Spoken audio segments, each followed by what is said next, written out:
감사합니다. 이 시간 우리에게 주신 하나님 말씀을 보시겠습니다. 로마서 3장 28절 말씀입니다. 제가 가진 성경 신약 243쪽입니다. 우리 한 절인데 같이 읽겠습니다. 그러므로 사람이 의롭다 하심을 얻은 것은 율법의 위에 있지 않고 믿음으로 되는 줄 우리가 인정하노라. 아멘.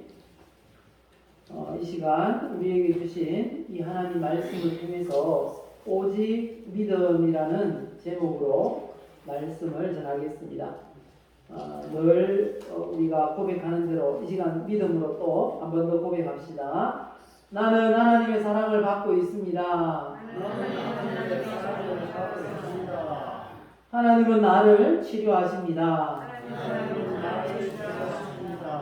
하나님은 나에게 복을 주십니다. 하나님 오직 믿음으로 살도록 도와주세요. 우리의 고백대로 그대로 되시기를 예수님의 이름으로 축복합니다. 지난 10월 31일은 종교개혁 제504주년 기념주일이었다 말씀을 드렸는데요. 과연 500년 전에 교회들이 어떤 모습이었기에 이렇게 종교개혁이 일어나게 되었던 것일까요? 그 당시 교황청을 중심으로 로마 가톨릭 교회였습니다. 그걸 구교, 그리고 지금 우리가 신앙생활하는 이 교회들을 개신교 이렇게 합니다. 구교, 신교 이렇게 나뉘게 되는데 이 구교였을 때의 이야기입니다. 그 로마 가톨릭 교회가 교황청을 중심으로 해서 여러 가지 잘못된 그런 믿음들을 가지고 있었는데요. 그때 교회의 모습은 교황의 특권, 그리고 교황의 권력, 교황의 부흥, 그리고 교황의 입었던 그 옷을 보면 어떻습니까? 금으로 장식이 되어서 번쩍번쩍하고 아마 TV에도 보셨을 겁니다. 화려한 관을 쓰고 그런 교황의 아름다움, 그리고 그 당시도 교회를 건축하는데 굉장히 크게 지어요.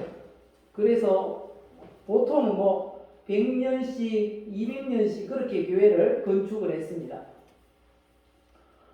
그런 건물들, 외적인 것들을 자랑하는 그런 이 모습이 바로 교회의 모습, 그 당시에 이 종교의 모습이었다는 것입니다. 로마 가톨릭 이 교회가 그렇게 타락했던 이유가 무엇인가 하면요, 바로 잘못된 교리 때문에 그랬다는 것입니다. 잘못된 교리가 어떤 교리들이 있는가 하면요, 그 첫 번째는 잘못된 구원론이 있습니다. 로마 가톨릭은 이 그리스도의 뜻에 따라 교회는 세례받은 사람들의 죄를 용서할 권한을 가지고 있다. 교회가 사람들의 죄를 용서할 권한을 가지고 있다는 겁니다. 이 권한을 누구에게 주었는가?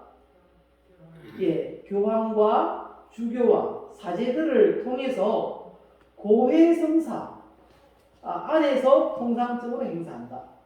고해성사를 하면 죄가 용서받는다는 겁니다.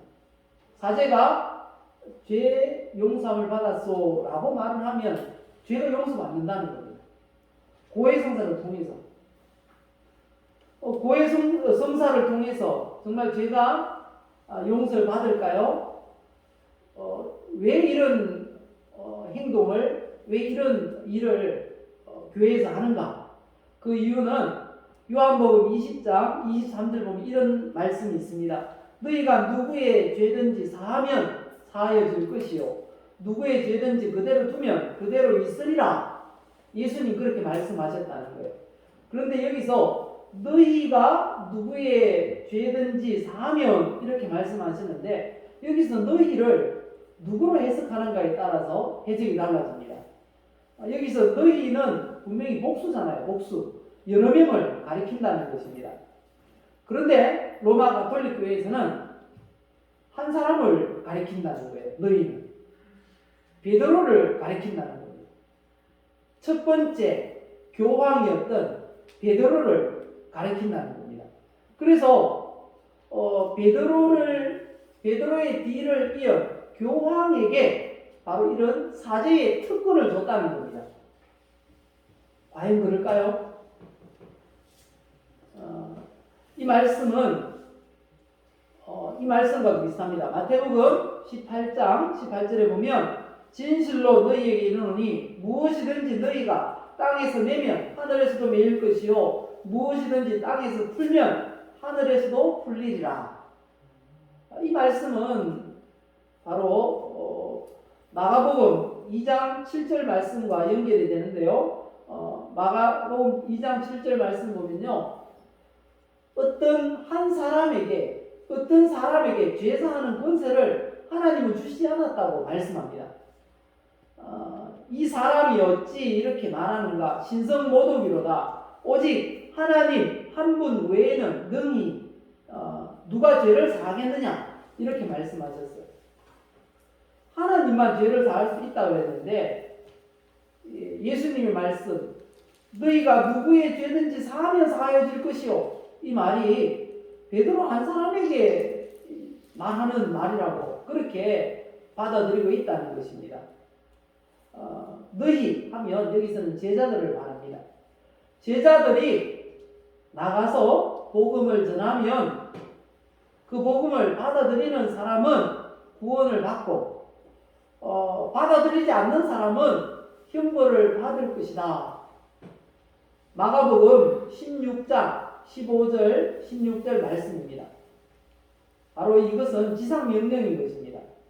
제자들에게 하신 지상명령 너희가 나가서 복음을 전해서 영혼을 구원하라 라는 말씀이었어요.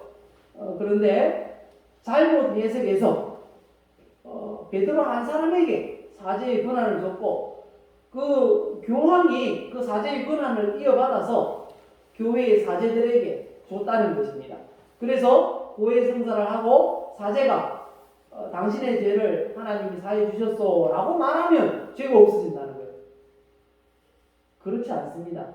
사람에게는 죄 사하는 것이 없습니다. 그렇게 생각하십니까?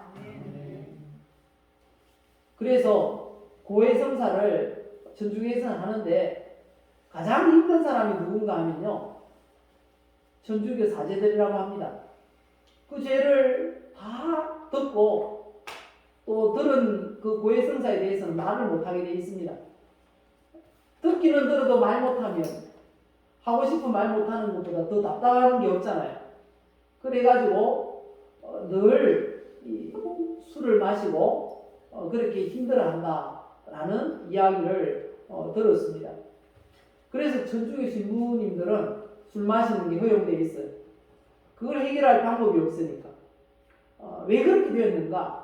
잘못된 성경 해석에서 비롯된 잘못된 교리로 말미암아 그렇게 교회가 타락하게 되었다라는 것을 말씀드립니다. 그리고 두 번째 잘못된 교리가 있습니다. 그게 뭔가 하면 공로설이라는 겁니다. 공로설. 로마 가톨릭 교회는 그리스도와 마리아와 성도들의 선행이 형벌을 속상한다. 형벌을 없앤다는 거예요. 마리아와 그리고 성도들의 선행이 형벌을 없애준다. 그러다가 더 나가서 이제 돈을 내면 또 죄가 없어진다고 그런 교리를 만들었어요. 교회나 수도원이나 병원이나 가난한 자, 병든 자 등을 위해서 돈을 내므로써 형벌을 면하게 된다. 선행을 하다가 그 선행의 일환으로 돈을 기부하거나 내면 형벌을 사함받게 된다는 것입니다. 그래서 나중에는 교황청에서 이제 성 베드로 성당을 짓는데 교회가 굉장히 큽니다. 그 성당을 짓는데 돈이 많이 들어가자 의논을 했습니다. 우리 면죄부를 합시다. 면죄부가 뭔가 하면 죄를 면해주는 티켓입니다. 죄사함을 받도록 하는 티켓입니다. 그래서 이렇게 면죄부 하는 걸 공식화하게 되었다는 것입니다. 그런데 이 선행이라는 것은 구원과 관계 있는 게 아닙니다. 어떻게 구원받습니까? 사람이? 맞습니다. 예수 믿으면 구원받습니다. 그럼 공로는, 우리 선행은 아무 쓸모없는 것일까요? 아닙니다. 우리의 선행은 또 상급과 관계가 있는 것입니다. 구원이 아니라 상급입니다. 이 구원이라는 건 은혜로 받습니다. 믿음으로, 은혜로, 하나님의 선물로 구원을 받는다는 거죠. 그런데 상급은 우리가 이 땅에 살면서 우리가 또 풍성하게 살고 우리 자녀들이 잘 되는 건 우리가 예수님 앞에 기도 많이 하고 그리고 선행을 많이 하면 그게 또 우리에게 또 자녀들에게 돌아가는 것입니다. 그건 성경에서 말하는 바로 상급과 관련된 그런 말씀인 것입니다. 그리고 세 번째 잘못된 로마 가톨릭 교회 교리가 있는데요. 그건 바로 중보자 마리아 교리라는 것입니다. 천주교에서는 이렇게 믿고 있어요. 예수님은 남자 중보자, 마리아는 여자 중보자. 이렇게 믿고 있습니다. 그렇게 예수님과 마리아를 동등한 위치에 올려놓기 위해서 역대 교황들이 회의를 했어요. 회의를 해서 우리 이렇게 하기로 합시다 정했어요. 어떻게 정했는가 하면 교황 베네딕트 15세 때 예수님과 마리아를 동등한 지위로 올려놓읍시다. 이렇게 회의를 했어요. 그리고 제2차 바티칸 공의회에서 또 이런 회의를 했는데요. 마리아는 평생 동정녀로, 처녀로 살았다고 합시다. 그렇게 의논을 했어요. 또 통과됐어요. 그리고 교황 비오 9세 때 우리 마리아는 원죄도 없는 걸로 합시다. 이렇게 회의를 했어요. 또 통과됐어요. 그리고 교황 비오 12세 때는 마리아는 일평생 사는 동안 자범죄도 범하지 않았고 죽자마자 육체를 가지고 성천했다고 합시다. 의논했어요. 그렇게 다 통과됐어요. 또 마리아가 하나님이 되어버렸습니다. 성경과 완전히 다른 그런 내용을 가르치고 있고 지금도 그대로 믿고 있어요. 그래서 이렇게 천주교인들은 기도합니다. 딱 교회 가면은 마리아상이 있잖아요. 마리아상 앞에 가서 이렇게 기도합니다. 은총이 가득하신 마리아님 기뻐하소서. 주님께서 함께 계시니 여인 중에 복되시며 태중의 아들 예수님 또한 복되시나이다. 천주의 성모 마리아님 이제와 저희 죽을 때에 저희 죄인을 위하여 빌어주소서. 아멘. 이렇게 마리아를 향해서 기도합니다. 왜 이런 일이 벌어졌을까요? 이 잘못된 이 믿음, 잘못된 교리에서 이렇게 되어져 버렸다는 겁니다. 교황도 무죄하됩니다. 교황도 죄가 없다. 그런데 뭐 작년인가 몇 해 전인 것 같아요. 화면에 비친 교황의 모습은 사람 그대로였어요. 어떤 사람이 교황을 만나서 너무 반갑다고 손을 잡고 확 끌어당겼어요. 그러니까 교황이 막 그 많은 사람들 앞에 모든 이 방송 중계 장비들이 다 비치고 있는데 확 밀어내면서 버럭 화를 내면서 막 그렇게 했어요. 그 교황이 죄가 없습니까? 무한 그런 교황입니까? 똑같은 사람이잖아요. 그런데 회의를 통해서 죄가 없는 그런 사람으로 만들어 놓았다는 겁니다.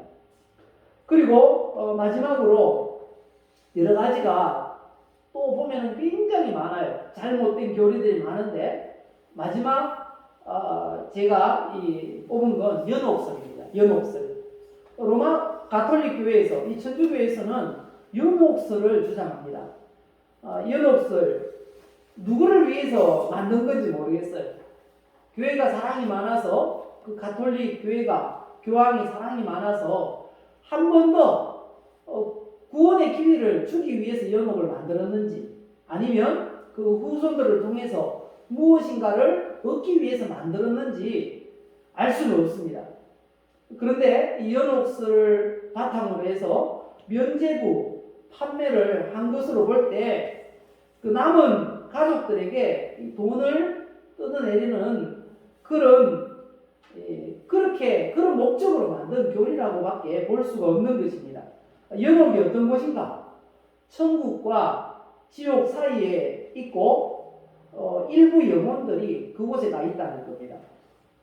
왜 그곳에 가 있는가? 은총을 받기는 했으나 예수님을 믿기는 믿으나 이 세상에서 지은 작은 죄를 용서받지 못한 영혼이 연옥에 가 있다는 겁니다. 그래서 이 땅에 남아있는 후손들이 연옥에 가 있는 그 조상을 위해서 헌금을 많이 하거나 선행을 많이 하거나 기도를 많이 하면 연옥에 있는 그 영혼이 천국으로 올라간다는 것입니다. 말이 됩니까? 안 됩니까? 말이 되는 것 같습니까? 네. 구원의 기회는 분명히 말씀합니다. 이 땅에서밖에 없다고. 그리고 내세는 두 곳밖에 없다고 성경은 분명히 말씀합니다. 천국과 지옥. 얼마나 많은 성경이 그렇게 말씀합니까? 그런데 연옥이라는 이 구절은 성경에 한 곳도 없어요. 그런데 어떻게 그런 교리가 나왔는지 알 수가 없다는 거죠. 이처럼 잘못된 교리를 가르침으로 인해서 교회가 타락을 하게 되었습니다. 그래서 이 로마 가톨릭 교회, 이 교황청을 상대로 해서 마틴 루터를 통해 가지고 이 반박문을 붙이게 되었다는 것입니다. 그때가 이 마틴 루터가 34세였어요. 비텐베르그 성당 정문에다가 95개 조항의 반박문을 붙임으로 인해서 종교개혁이 시작되었습니다. 그렇게 생각한 사람들이 많았어요. 그래가지고 그래 맞아. 지금 교회가 잘못 가고 있어. 점점 성경과 멀어지고 있어. 그렇게 해서 외쳤습니다. 다섯 가지를 외쳤는데요. 이 5가지입니다. 5개 모토라고 하는데요. 5 솔라 이렇게도 말합니다. 5가지 뭔지 우리 또 같이 읽어봅시다. 오직 성경, 오직 은혜, 오직 믿음, 오직 그리스도, 오직 하나님께 영광. 지난주에는 오직 은혜 우리가 나눴는데요. 오늘 오직 믿음이라는 이 말씀에 대해서 또 간단하게 살펴보고 말씀을 마무리하도록 하겠습니다. 이 오직 믿음이 뭔가? 오직 믿음이 왜 오직 믿음을 그렇게 이렇게 외쳤는가? 그 첫 번째는요, 의롭다 하심을 받는 것은 오직 믿음으로 되는 것이다 라는 의미라는 것입니다. 의롭다 하심을 받는 건 오직 믿음으로. 이게 한자어로 이렇게 이신칭의 혹은 이신덕이라고 이 말을 합니다. 로마서 오늘 읽었던 3장 28절을 보시면요. 그러므로 사람이 의롭다 하심을 얻는 것은 율법의 행위에 있지 않고 우리의 행위에 있지 않다는 것입니다. 그리고 뭐에 있다고 합니까? 믿음으로. 믿음으로 되는 줄 우리가 인정하노라. 이 외에도 이 믿음으로 이렇게 된다는 말씀이 굉장히 많아요. 로마서 3장 30절, 또 로마서 1장 17절, 로마서 5장 1절, 갈라디아서 2장 16절 17절, 갈라디아서 3장 11절, 3장 24절, 뭐 등등 구약 성경에도 있어요. 하박국 2장 4절이라든지 여러 곳에 말씀하고 있어요. 오직 믿음으로 산다는 것입니다. 의롭게 되고 죄사함을 받는다는 것입니다. 그래서 개신교가 가장 중요한 교리 중에 하나가 이신칭입니다. 믿음으로써 이렇게 되는 거죠. 믿음으로써. 종교개혁자들이 이신칭이 이걸 실질적 원리라고 합니다. 기독교의 실질적 원리. 왜냐하면 인간이 구원받기 위해서 무엇을 알고 믿어야 하는가, 그것을 구체적으로 분명히 말해준다는 것입니다. 믿음으로써 구원받는다. 칭의라고 하죠. 이신칭의. 믿음으로써 칭의. 이 칭의라고 하는데, 이 칭의는 법률적인 용어입니다. 기소된 사람을, 고발된 사람을 무죄로 선언하는 것입니다. 판사가 너는 무죄 이렇게 선언하는 게 칭의라는 것입니다. 우리는 분명히 죄인입니다.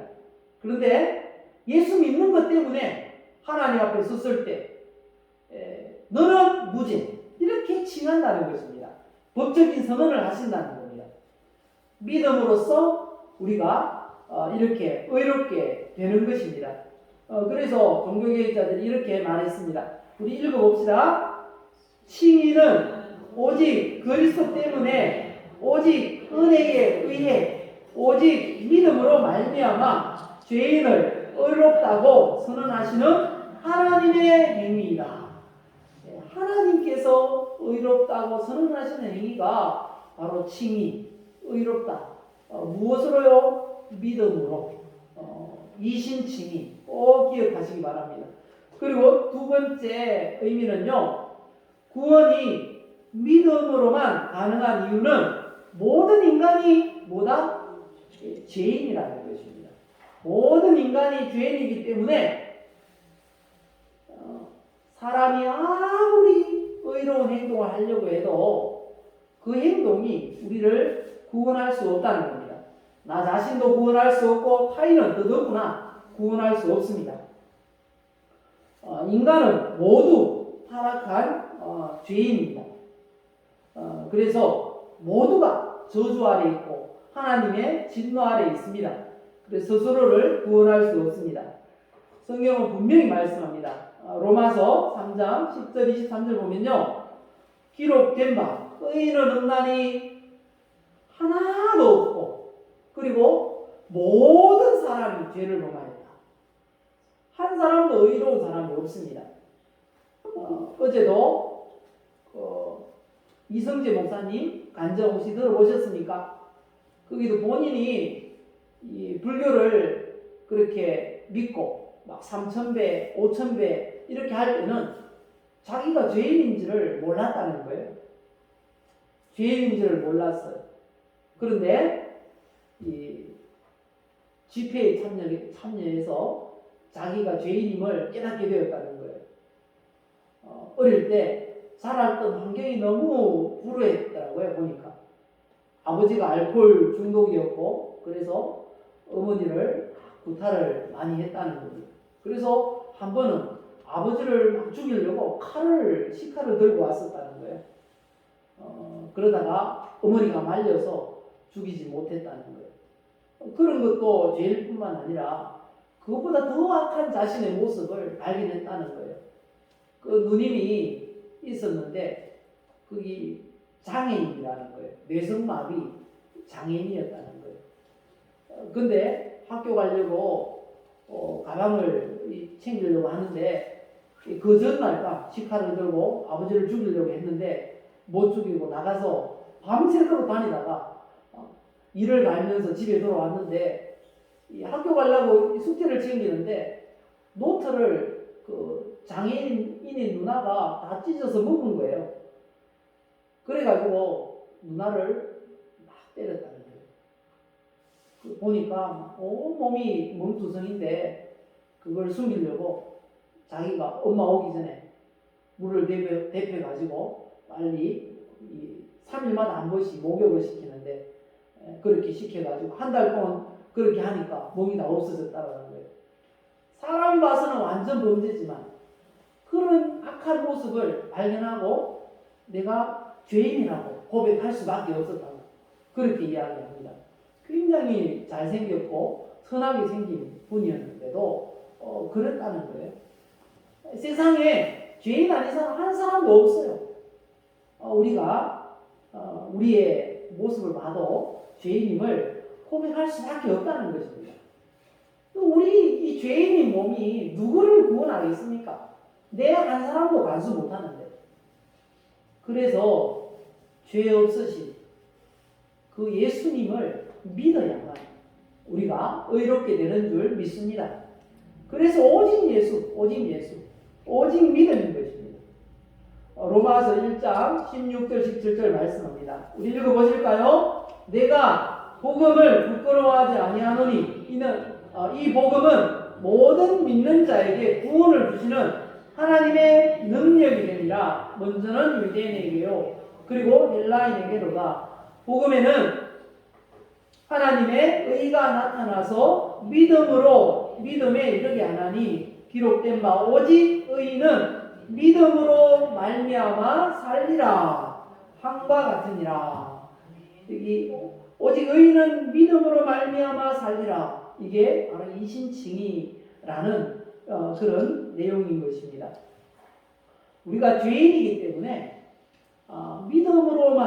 믿음으로만 구원받을 수 있는 것입니다.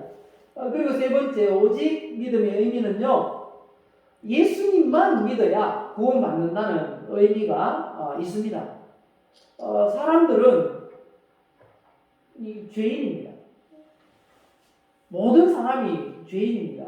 그래서 눈에 보이지 않는 하나님만 믿는 것을 불안해합니다. 불안전하게 본다는 것입니다. 그래서 이 보험을 들 때도 많은 분들은 이 중복 보상되는 그런 보험을 많이 가입합니다.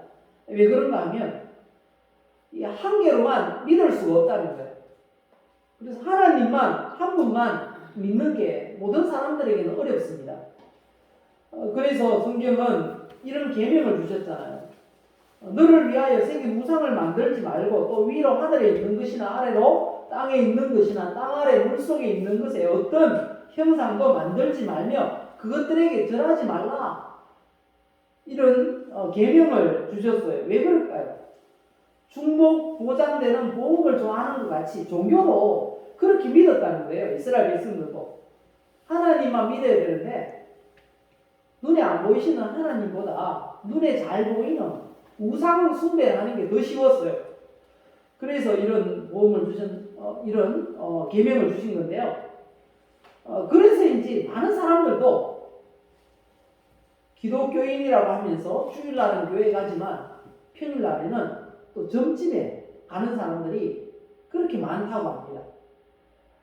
이 무당이었다가 개종한 그런 분들의 간증을 들어보니까 점집에 찾아오는 사람들의 약 30%가 기독교인이라고 하는 사람들이 찾아오더라는 것입니다. 중복 보장을 바라고 그렇게 다니는 게 아닌가 하는 생각을 해봅니다. 그런데 성경은 분명히 말씀합니다. 고린도전서 6장 9절에 보면요, 하나님도 믿고 또 다른 종교도 믿고 그렇게 하면 중복 보장이 되는 게 아니고요, 천국에 못 들어간다. 성경은 말씀합니다.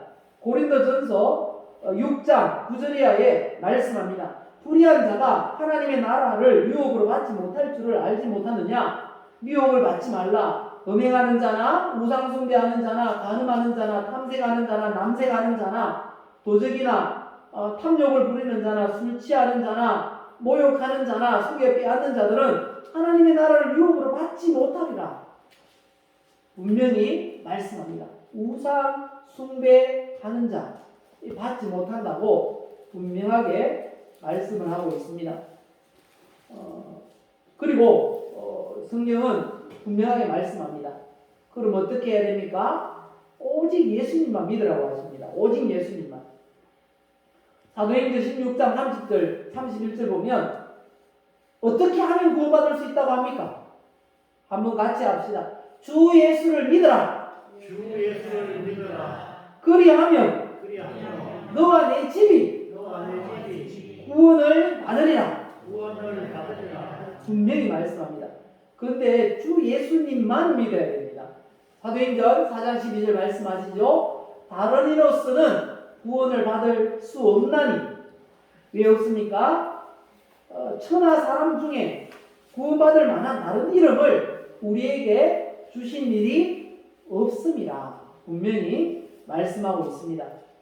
오직 믿음이라는 건 예수님만 믿어야 한다 라는 뜻입니다. 마지막으로 이런 의미가 있습니다. 예수님을 믿는다는 것은 예수님을 영접하는 것입니다. 예수님 영접하는 거 아시죠? 마음속에 예수님 모시고 계십니까? 우리 한 번 더 영접합시다. 이 시간 영접 기도를 저도 왔는데요. 한 번 더 영접하겠습니다. 우리 보이시죠? 화면을 보시고 한번 같이 읽읍시다. 천천히. 하나님, 나는 죄인입니다. 내가 죄인인 것을 깨닫고 내 죄를 대신해서 십자가에 달려 죽으시고 부활하심으로 구원을 완성하신 예수님을 믿습니다. 내 마음의 문을 열고 예수님을 나의 주인, 나의 하나님으로 영접합니다. 들어오셔서 영원토록 나를 다스려 주시고 하나님이 기뻐하시는 가장 좋은 길로 인도해 주세요.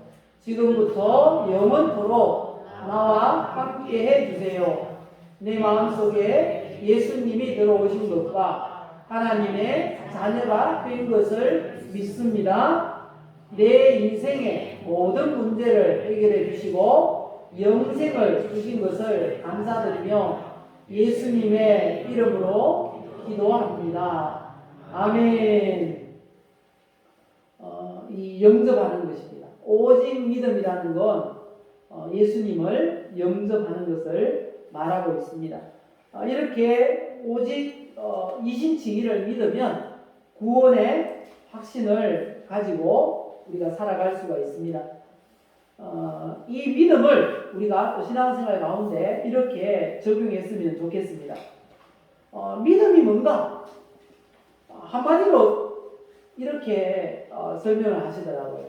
어떤 분이 이렇게 설명하는 걸 들었는데요. 애완동물 혹시 기르고 계신 분들은 아마 잘 아실 거예요.